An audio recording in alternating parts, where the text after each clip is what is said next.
All right. So today, me and Erwin will do a little tag teaming here. Well, actually, I'll speak first, and then he will speak some. But we wanted to share a little bit about the conference, some of the things that stuck out to us. Took quite a bit of notes there, and so I'll go over some of the points that we had. This conference that we're at Gateway Church, it's a leadership conference. So a lot of pastors and leaders from across the U.S. and other countries in the world were there, and so we had the main speakers that we had there were Pastor Robert Morris from Gateway, Preston Morrison, who is a Gateway pastor, Darius Daniels, he was a guest speaker. Charlotte Gamble, she's a pastor's wife from some church in the UK. I don't remember what the name was. And Joachim Lundqvist, and he's a pastor from Sweden. And so they were kind of the main speakers there. And so I'll pick on a few of them. I'm not even sure which notes Erwin will share, so maybe we'll do the exact same ones. I don't know, but I will pick on session 2, which Preston Morrison had. He talked about his topic being, "Now is not the time to run on empty." Now is not the time to run on empty. And so he was presenting this picture of the church is like a fifth-wheel trailer. You know, you have a trailer behind your truck, a fifth-wheel trailer, and then you have a truck that pulls the trailer. And he said that kind of the way he presented this picture, the church is a trailer, and the pastor and the leadership team are like the truck. And God is like the fuel in that truck, or the work of God and all that. And he says that the church is the most expensive truck in God's creation. So if you have that picture, the church is the most expensive truck in God's creation. But he said, what good is the most expensive truck and trailer, we could say, if it's running on fumes? What good is it? When you come to a hill and you lose power because you're out of fuel, you're running on fumes, what good is it? And so I think it's a relevant question for us today, you know, in this time we're in. Are we running on fumes? What is powering us? Is the power that we're looking for, is it coming from God? Is it coming from the one who can give us the power or not? He made the comment, there's a lot of incapacitated pastors and leaders because they run on fumes. He also said that you are the most needy person you've ever met. You are the most needy person you've ever met. He said that God actually created us needy. God created us needy because He wants us to need Him. And so that was an interesting thought to think about that. You know, we maybe tend to think about, you know, oh, that person or that person is a very needy person. But really, we are the most needy person that we've met. He also said, you are a very high maintenance person. God created us high maintenance. This is how He created us. And maybe we tend to think that high maintenance is a negative thing. But maybe God created us so that we would desire Him, so that we would desire something that He can fill. And so He said in that, so we need to steward ourselves so that we can steward others. So being that we are needy people, we are high maintenance people, that we have to steward ourselves so that we can steward other people, so we can help other people. And God knows your needs because He has created you needy. He has created you needy by design. He has created me needy by design, and therefore He knows my needs. He knows exactly what mine and your needs are. He also said that God knows your needs because He is constantly watching you. So God is watching us, right? God is constantly aware of our needs. So that was an interesting observation that he had on that. He also gave this idea of that when God stopped creating, that he established a cadence for man. So Genesis tells us that God created the heavens and the earth, and then it says in Genesis, then on the seventh day he rested, right? So he had this order of time. He created the world, he created everything in 6 days, as Genesis says, and then the seventh day he rested, and he created a Sabbath day. And in establishing that kind of that pattern, or establishing a pattern, God actually established, we could say, a rule or a way for us to function as people. He established a pattern for us. And so Preston Morrison said that there's 6 major areas in our life that are very significant to us, that are like they're major areas in our life. First one being spiritual. We have a spiritual area in our life. We have an emotional. We have a physical. We have a relational. We have a financial, and we have a professional. And he says that the way God has designed us is that we need to have fulfillment on a regular basis in every area, in every one of those 6 areas in our life on a regular basis. He says if we don't have fulfillment, if you are running on empty, it means that you aren't fulfilled in every area, at least. He said at least once every 7 days. I would say on a regular basis. I don't think we're trying to establish a formula, but he's saying that it's important for us to have fulfillment in all of these areas on a consistent basis. Otherwise, we end up running on empty. And we wonder, why do I feel so empty? And maybe that's an indication for us to look at our life and see, are we being fulfilled in those specific areas? Now, you may come up with a different list. I don't know. I think it's a good list to reflect on, but you may just look at your life and say, man, I'm feeling empty. And what am I doing? And am I being fulfilled in these areas? When you feel most fulfilled in an area, you're getting things you need in that area. So that gives us fulfillment when we get things we need in that area. And so he gave us homework to define the areas of our life and to define when we feel fulfilled in those areas. He said that every significant challenge is just a really tall hill. And when you feel empty or burnt out, it means you aren't filling up in time to make it over that hill. So there's some thoughts that he shared. He says that God pays the bills, not us. That was an interesting thought to think about. Pastors and leaders are not meant to be superheroes. We're meant to be broken vessels in the hands of an almighty God, just allowing His glory to come out. So that's kind of in quick the thoughts from his session. I'll take a little more time and I'll hand it over to you. Then the other one that I'll pick on a little bit is session 4, which was by Darius Daniels. And his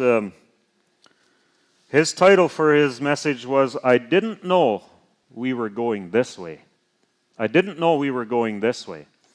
So the thought being that, have you found this in your life where you all of a sudden realize you're going in a direction and you didn't know that was the direction you were going to go? I think maybe lately we've had a lot of that. We thought we were going in a direction and we find out all of a sudden we're actually not going in that direction. We're going in a different direction. I didn't know we were going this way, you know. And so maybe we question God on that and we say, God, why are we now going in another direction than what I thought that we were going? Darius said that God's doing is never an end in itself. It's always a means to an end. God's doing in our life is never an end to itself, but it's always a means to an end. It's always a way to get to the end, but it's not the end itself, right? Even when God is doing nothing, He is doing something. He said even when it feels like God is doing nothing in our lives, He is doing something. We may not see it. And actually, maybe even by God doing nothing as we see it, He's doing the best thing that we could actually need in our life. All of God's actions are intentional. I think we would agree with that. But let's reflect on that. All of God's actions are intentional. The principle of perspective. So he talked about this principle of perspective. He said that where you sit determines what you see. Where you sit determines what you see, right? That makes sense, right? Where you sit determines what you see. If you go to a football game and you're sitting all the way on one end, you see that end. You don't see as much from the other end, right? When in this church, you sit here close to the drummer, you may see all the little facial expressions he makes. Then you sit on that in the back there where Marv is sitting, and maybe you see nothing like that, right? So where you sit determines what you see. And what you see determines what you do. So therefore, we can think of it this way. You have somebody sitting over here, and you have somebody sitting over there. And they may see where they sit determines what they see, and what they're seeing determines what they do. One might be smiling at Marv losing his stick on the drum set, and the other person hasn't seen a thing, and is just thinking, well, why is this guy, fishing around for another stick, right? So they might have different responses, right? But so it is in life. Where we sit, it determines what we see, and what we see determines what we do. So therefore, we have people possibly doing things different because they're sitting in a different chair than we are. And maybe sometimes we kind of have this thought that we should all be seeing and doing the same thing, but have we considered the thought that maybe we sit in different chairs? So we're seeing something different in life than the other person is. See, when we see a hill, or we see the hill, so when we come to obstacles, we see the hill. But God actually looks over the hill. And we tend to just see the hill. We kind of think, okay, here's a obstacle we may not be able to overcome. God, by nature, looks over the hill, and He sees what's on the other side. He also said that God will let you belong in whatever level you settle for.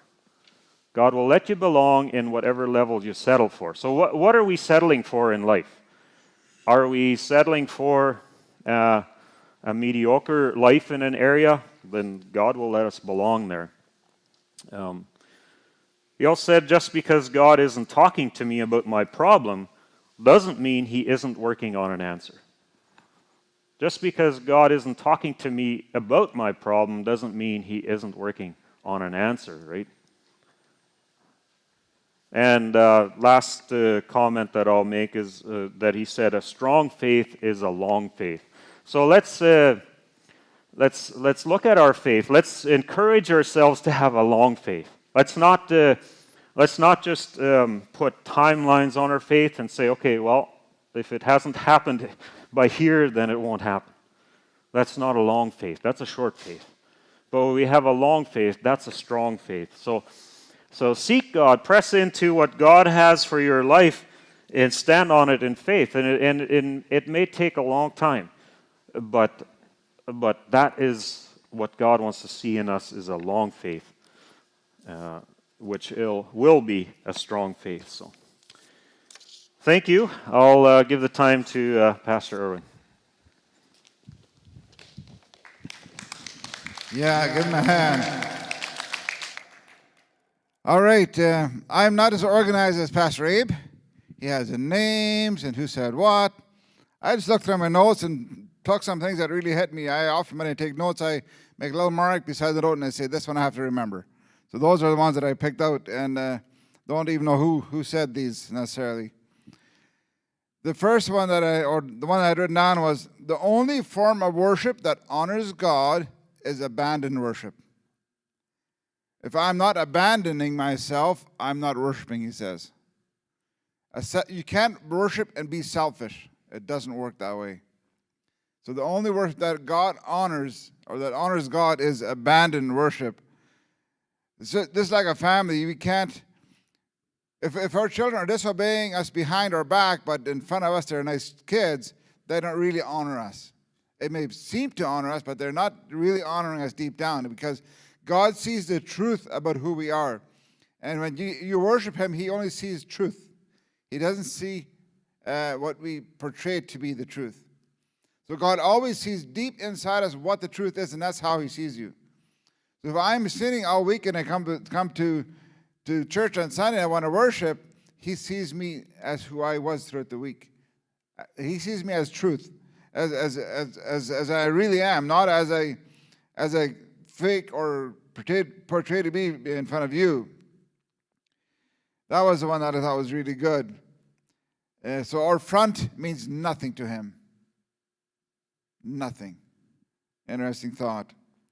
Another one that he said was servanthood is only servanthood when you do it in humility. Servanthood as a proud person does not count. He said again, the longer we serve, the more humble we should become. If we get proud because we get an ego or we get a position, it says you're no longer having a servant heart. You're not having a proud heart. Another thought, prayer is war. Prayer is not something that you just say and you pray and you forget about it. Prayer is war. You're fighting the enemy. You're giving God the authority to fight on your behalf through prayer. It's not an afterthought. He said prayer is actually war. You're going to war with Satan. You're going to war. And when you pray, it opens the door for God to move. Therefore, God fights on your behalf. And like Pastor Abe just said, God allows us to be where we choose to be. But if I choose to fight, then God comes alongside of me and fights on my behalf. That makes it so very powerful. So we need to see prayer as war, not just something that I do because I'm a believer. It's actually war. And that's why we sometimes have to fight through. War normally doesn't happen in one day. It might take a week, it might take a month. Some wars have taken years. There will seem to be no end to them. And so for us to think that I'm going to pray once and it's going to be over, it's going to be done, I'll have my answer, is not realistic. Sometimes we have to push through and we have to dig in and we have to pray through till we get an answer. So prayer is war, and we have to sometimes pray through to victory. Another thought that was shared was COVID is not the reason why we are spiritually low. So that's an excuse. Who I am when things get tough shows me who I was before. So COVID is just it reveals who I am.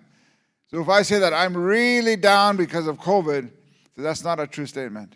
He says you're down because you're not spiritually filled up. That's why you're down. And I thought he had some good points to that one. Another one that he mentioned up about having needs. There's one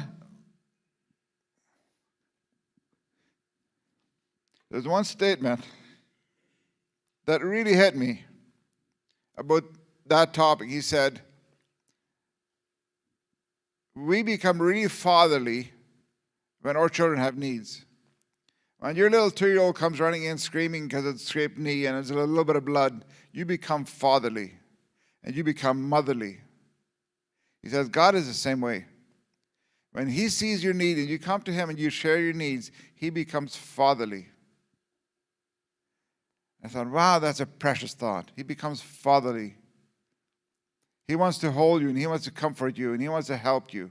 It's not saying, oh, you have needs again, get out of here. No, He says He becomes fatherly. That's a wonderful thought. That our God in heaven becomes fatherly. And He holds you on your lap, on His lap. When a little kid comes in with a scraped knee, we make a big deal out of it, right? Blood, a little bit of blood. We don't say, well, forget about the blood, just go play. No, we hold them on our lap and we make a big deal out of this little bit of blood, right? We get a Band-Aid, and we put a Band-Aid on, maybe 2 Band-Aids on it, and maybe it only needs 1, we put 2 on to make it look bigger. Like we make a big deal out of this. We are fatherly. We're looking at the heart of the child. We try to get the heart of the child. And he says God becomes fatherly when we express our needs to him. Very good thought. Another one, your authenticity is your spiritual authority. When we become authentic, who we really are created to be, who God has created you to be, when you are authentic, you're coming into your authority.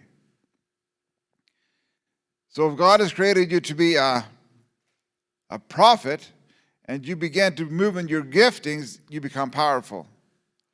If you're asked to be a pastor or a leader or evangelist, whatever it may be, when you're most authentic, God is most powerful in you. In other words, God aligns himself with your authenticity, how he's created you.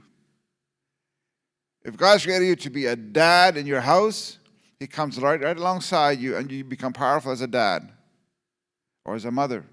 Doesn't matter you can fill in the blanks.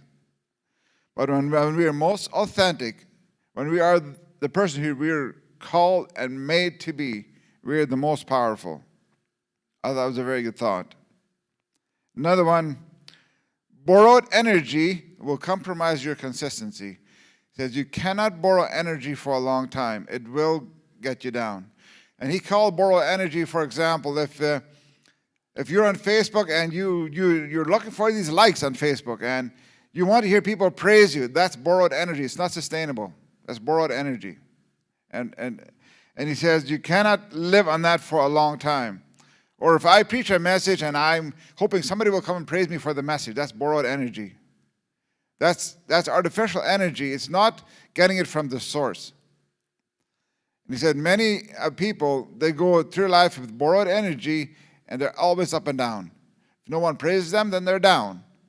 If no one says you did a great job or whatever they're looking for, maybe you look really good, I like your hair, whatever, maybe you have new shoes, nobody notices your shoes, but then you're down because nobody notices your new shoes. I said that's borrowed energy. That comes and goes. He says, don't live on borrowed energy because you will end up on empty. He also said that people-pleasing is idolatry. If we please people, if that's what we're going for, and that's our objective, we are in idolatry. We're idolizing the wrong thing. We're not idolizing God in our life. We're idolizing people in our life. Another point, make sure your soul is healthy enough to hear God. Boy, that's a full message just by itself. And then we have to ask, so what does a healthy soul really look like? He didn't go into that. But he says, make sure your soul is healthy enough that you can hear God. I dwelt on that for a while. So if we're driven by past hurts or guilt or shame or condemnation, and we're not healthy, we'll have a hard time hearing God. Because we hear God through our emotions. Let me jump over a couple here. One person talked about being blindsided. He says, being blindsided, in other words, if something happens in your life that you didn't expect and you don't know how to deal with it, you can become blindsided. You didn't expect this. So maybe someone that you were very close to betrays you, and you were blindsided. You didn't expect that. He says, when we are blindsided, if we don't work through it or get rid of it, it will blind you. And you cannot see clearly. He said, things will look blurry. And he went on to say that our flaws or betrayal or blindsided issue often becomes our feature or our focus. So in other words, let's say someone has wronged me and I'm really, really hurt. If I don't deal with that hurt, then I will see everyone around me through that hurt. And I will talk through my hurt. He said you can hear if people have been blindsided and they haven't worked through the issue, you can hear it. You know me well, and I've preached many a message. You probably picked up on something in my life that I keep repeating, or that I keep saying again and again. And so you know something about me, even though I haven't said it. If I've been really, really hurt, and I'm a very hurt person, I will be very careful. I won't trust anyone. And then you hear it in my messages that, be very careful. People might hurt you. He said it becomes your focus without you knowing it. And everything you do in life is affected by that. The people you meet, animals, he said everything. He said be very careful that you haven't been blindsided with something and you haven't worked through it, because it's going to affect you. Don't let it just sit there. Another thought, and then I'll close, and I'll ask the team to come up for a closing song ready. He says, good seeds don't seed themselves. We're all sowing seeds every single day. And this was especially in reference to our young people, to our younger generation. He says, don't think that good seeds will sow themselves. And he said, you cannot outsource parenting. He says, you cannot outsource parenting. No one can seed like a mom and a dad can to their kids. No one.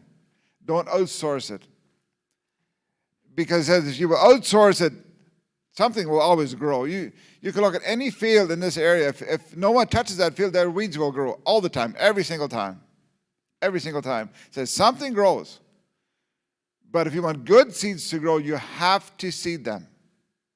He really emphasized that a lot. You have to seed them. If you want your child to be respectful, you have to show them how and teach them how. It says good seeds do not seed themselves. You can have a granary full of great prime seed. Does you absolutely no good unless you seed it. So he says we need farmers to seed the seed. And he gave us several examples of his church, of how they had empowered youth to lead in certain areas, and how that had really become a major movement. He said that was only because we seeded. He said this one girl had been a young girl had come to him and said, maybe we should go to Disney World, that type of Disney World in Europe, and do a presentation in Disney World. And he had just said, good idea, but he said he had literally in his mind scrapped that idea right away into the garbage can. And God had said, why won't you listen to that young girl? Why do you think I can't talk through young people? And so he had sat down and said, okay, so was there something to that? And he had gone back and talked about it, and eventually that had happened to the point where they had given them a main stage. It was something that had never, ever happened before. A Christian band come play on a main stage. He said that was totally, totally unheard of. He said he would have just totally missed it had God come and ask him, why do you not listen to young people? So he began to sow into it, and he began to work with her, and it became a great movement. Another story that he told, there was a young girl, I believe it was 14 or 12 years old, I'm not sure. They had done a call in their youth group to who would want to be a missionary in their school. And so they would come alongside them and help them how to be a missionary in their own school. There had been this young girl, he had a picture of her, I think it was 12 or 14 years old, said she was a totally shy girl. She never talked to anyone, was always in the background. No one would have ever thought that this girl would be able to do anything. But she was the first one that volunteered, and in a short time, she had, I think, 7 converts in that school. And in another month, they had like 15. Till a few years later, they had 15,000. He says, do not underestimate seeding into a young person's life. He says, good seeds will never seed themselves, but you seed them, they will grow. And so he especially, that was also, like I said, also in the focus of parents and even pastors and the youth in their church, different areas that he mentioned. But he says, do not outsource parenting. You as a parent, you have been given an authority to speak into your kid's life like no one else. Do not outsource it. And I think we as a whole, we can just think about life. How do I seed good things? If we want to win the town for Christ, for example, that will never happen unless we sow seeds. We can pray about it and want it all we want, but unless we sow seeds, nothing happens. And same thing with my personal life. If I want to grow in Christ, but I don't sow any seeds to myself, nothing happens. There will be no crop. Even though I like it, I want it, I go to conferences and hear about it, but unless I start sowing into my life, into plant seeds, no crop will ever grow. Very serious thought to me for many areas in my personal life. If I want financial freedom, but I don't do anything about it, it'll never happen. So if I want a person to come to Christ, but we never talk to him, we never sow any seeds, it's not going to happen. Again, the sowing and reaping concept.